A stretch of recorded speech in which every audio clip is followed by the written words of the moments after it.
Hi friends, welcome to AS times.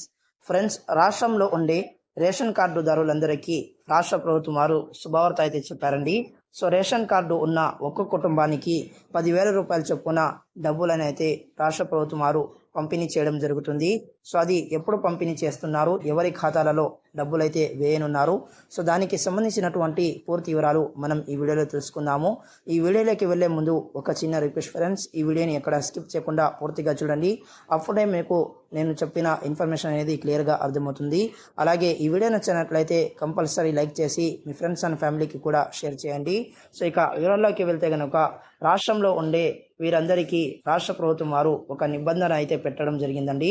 So దాని కారణంగానే ఒక్కో కుటుంబానికి 10,000 రూపాయల చొప్పున డబ్బులైతే ఇవ్వనున్నారు. సో ఆ నిబంధన గురించి మనం ముందు తెలుసుకుందాము. సముద్రంలో చేపల వేటపై నేటి నుంచి నిషేధం అయితే అమలులోకి వచ్చిందని చెప్పేసి మనకు ఈ నోటిఫికేషన్ అయితే రావడం జరిగింది. సో జూన్ 14 వరకు ఈ ఆంక్షలు అమలులో ఉంటాయని చెప్పేసి కూడా మనకు చెప్పడం జరిగిందండి. ఈ నేపథ్యంలో మత్స్యకారులకు 2 నెలల పాటు విరామం లభించనుంది.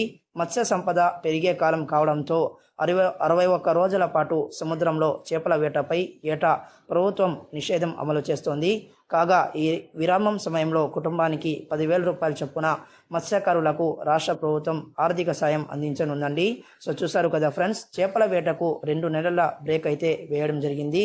సో ఈ రోజు నుంచి సముద్రంలో వేటలకు వెళ్ళే మత్స్యకారులకు ఈ నిబంధన అయితే వర్తిస్తుందండి. సో ప్రతి ఒక్కరూ 61 రోజుల పాటు సముద్రంలో చేపల వేటకు అయితే వెళ్ళకూడదండి. సో దీని కారణంగా ఈ 2 నెలల యొక్క డబ్బులను రాష్ట్ర ప్రభుత్వం వారు ఒక్కొక్క కుటుంబానికి 10,000 రూపాయల చొప్పున అందించనున్నారండి. సో ఇది మత్స్యకారులకు మాత్రమే దొరుకుతుందండి, అందరికీ కాదు. సో ఇదండి అప్డేట్. ఈ వీడియోని మర్చిపోకుండా లైక్ చేయండి, మన ఛానల్ని సబ్స్క్రైబ్ చేసుకొని ఫాలో అవుతుండండి. So thanks for watching this video. All the best.